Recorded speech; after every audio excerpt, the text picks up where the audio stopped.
Hello and welcome to Rise Together, NSU Fall Sports. I'm the voice of the Demons, Patrick Netherton, your host, and talk about one of the great teams on campus. You're talking about NSU Lady Demon Volleyball, a program that has gone from obscurity just 6-7 years ago to at the top of the conference, playing for a conference championship and a chance to go to the NCAA tournament. It has been an amazing rise under the co-head coaches Hugh and Stephanie Hernesman, and we're joined by Hugh Hernesman and a couple of his players. And Hugh, I'm going to let you introduce your players, tell us a little bit about them, and kind of what their contributions were to the volleyball program this year. Sure.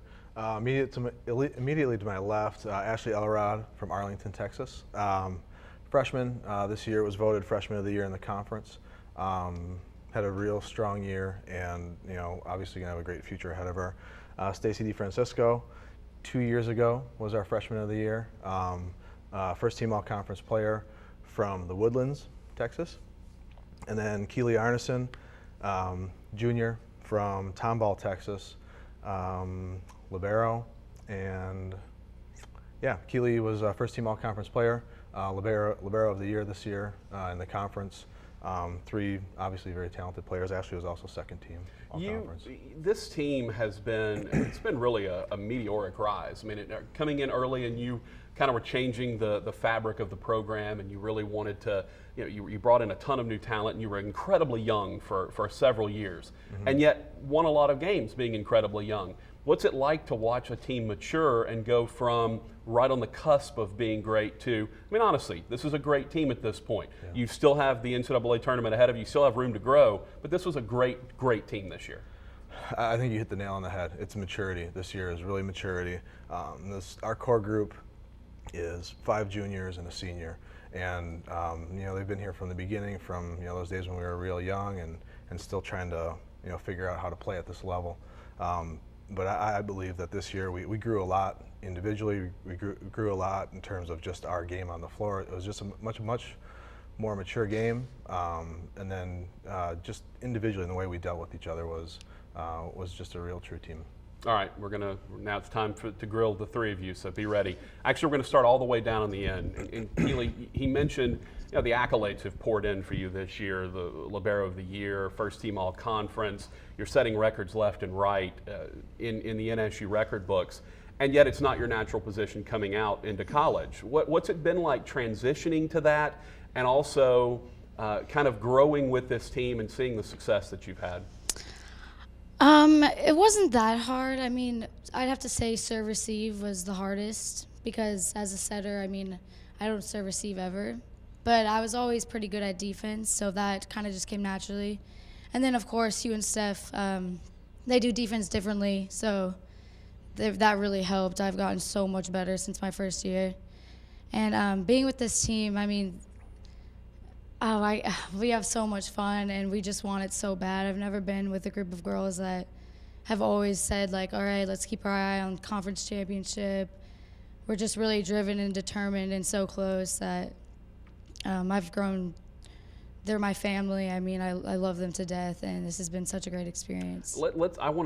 This is going to be kind of a little bit of a inside, as they call it, inside baseball. That's the industry term in television. Inside volleyball here, because to a layperson who doesn't understand the game, or maybe is just watching it for the first time, it frankly looks like organized chaos. It looks like you're just hitting the ball somewhere, and you're hoping someone runs up to hit it and hit it in the right place, or that someone's in the proper place to receive a serve or to get a kill attempt, whatever. When you go about the process of communicating on the floor and it seems like it's just chaotic, how are you able to sort of process everything, make sure that, I'm sure everyone's talking, you're trying to get into the right positions. What's it like on the floor when you're dealing in the middle of a point, trying to get everything set correctly?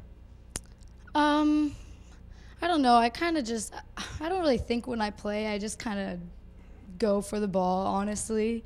And I just follow my natural instincts. But when it's chaotic like that, we just kind of come together and say, hey, let's just take a deep breath, let's new point. And we have, when serve receive and stuff, we have our own zones, and we call that out and everything. So it might look a little more chaotic than it is. We kind of know where everyone's going. Yeah, and that's kind of the point. You know where everything is, yeah. And yet to the person that's just sitting there watching, it seems impossible that you should know where you're supposed to be, or that there are play calls, and I'll get into that with you in a little bit. I love the idea of play calls. Stacey, let's go to you, because you were as you mentioned, the freshman of the year a couple of years ago, and as this team has grown, you actually have not had to shoulder as much of the load this year as you've had to in years past, as there's more talent around you. What's that been like, going from sort of the main focal point of the offense to now being someone, to use a term from a good friend of mine in the basketball world, a glue guy, someone that sort of holds the team together, that's there, makes the key plays when you need it, but doesn't necessarily have to shoulder all of the load?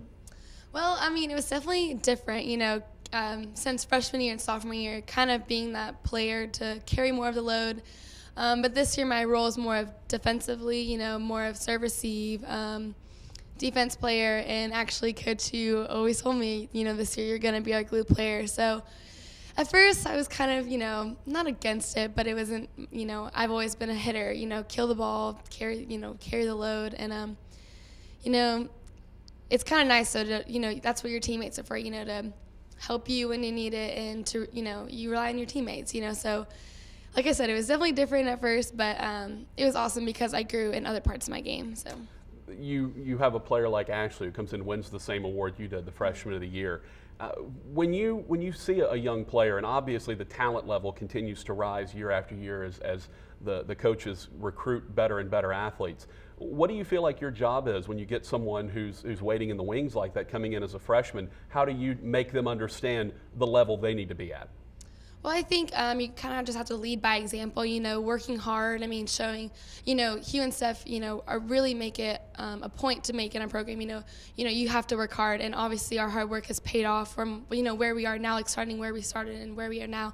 So honestly, it's just, like I said, leading by example, working hard, knowing when to, being, okay, guys, we need to step it up, or, stuff like that. So it's kind of, it's really exciting for Ashley to get freshman of the year, because I really do see, so much in her. Like, I feel like I just like kind of sometimes like looking like, oh my gosh, like that's me when I was a freshman. So it's kind of exciting. Ashley, you come in as a freshman, and I'm sure, and I asked this of one of the freshman soccer players in a different episode of this, that, you come in and it's not just that you're an athlete. If you were just an athlete, it would be one thing, or if you were just a student, it would be something else. But trying to juggle the demands of being a student athlete when you haven't gone through it before. Obviously, they're veterans, they know what to expect. What's it been like trying to adjust to not only being an athlete and having to deal with those hours, but also being a student on your own?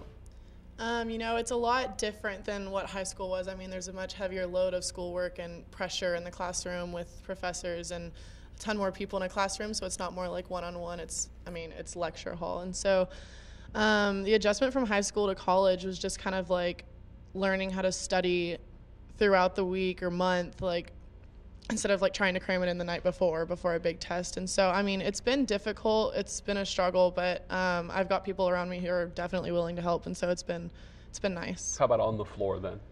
On the floor, I look up to these girls like pretty much every single day in practice. Like, I turn to them in a game. I know they have my back. The support system here is really great, and the coaches, definitely know what they're doing. And so with the strict like plan that we have, it's easy to get into a routine and know what I'm doing.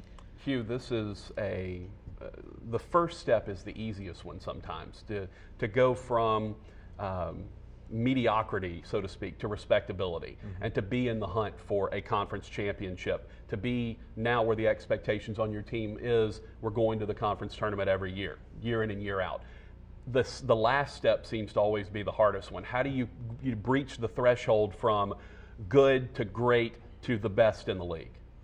I think the biggest thing the lesson that our players learned this season, and it didn't happen right away, it was probably about mid-season or so, was we have to be very good with the details. And that's, I think in the past when there wasn't as much expectation maybe from outside people, I think that us being good enough was good. But you're right, going from mediocre to good and then good to great it's two very different, distinct steps. I think part of it for us is that the experience level that our team has is real helpful. The maturity that they have is helpful.